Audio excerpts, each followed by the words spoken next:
ఇంటికి రండి పని చెప్తాను పెద్ద గొప్ప నువ్వేనా నేనే. నీతో మాట్లాడపా ఏ నన్ను బండికిచ్చుకోకుండా వెళ్ళిపోయావుగా బండేం కర్మ, నిన్ను నేను పెళ్లి పలకి ఎక్కించి ఊరంతా తిప్పుతాగా. అయ్యి బాబోయ్, ఈ తేటి నేను ఇంత బాగా మాట్లాడేస్తాను. నాతో బానే మాట్లాడతావు మీ బాబాయ్ని చూస్తేనే నీకు నోట్లోంచి మాటే రాదు. బాబాయ్, ఆ పెళ్ళైన తర్వాత నువ్వు నా పక్కనే ఉంటావుగా, అప్పుడు చూసుకో బాబాయ్ని దడదలాడించేస్తాను.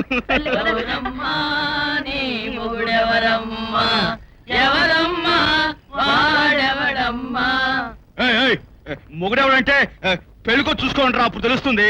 ఇప్పుడు ఎందుకు గాడిదలా గొంతు పెట్టి నరుస్తారు? ఊరుకొచ్చిన బాబు అయినా వీళ్ళతో కూడా ఎందుకు? ఊరికొక ఆడేం పీకుతాడే. ఇలా పిచ్చి పిచ్చిగా మాట్లాడే ఏం చేస్తాను నాకే తెలియదు.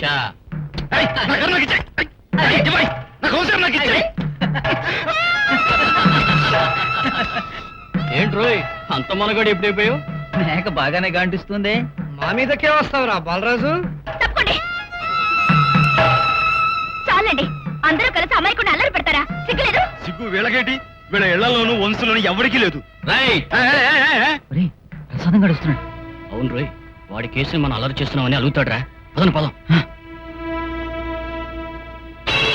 అయ్యి బాబోయ్, ప్రసాదం అన్నయ్య వచ్చేస్తున్నాడు. నేను నీతో ఉన్నాను తెలిస్తే వెళ్ళి బాబాయ్ చెప్పేస్తాడు. నేను వెళ్ళి దాక్కుంటానే. ఏంటే ఒంటరిగా మన కోసం ఏంటి? ఇదిగో ఇలాంటి మాటలంటేనే నా కొళ్ళు కొడుతుంది. బాగుండనివే, ఆ మంటల్ని పన్నీర్ చల్లి నేను అర్పేస్తాగా. వదలు, అదే బాబా. ఎక్కడికి వెళ్తావే? ఏమిటిది?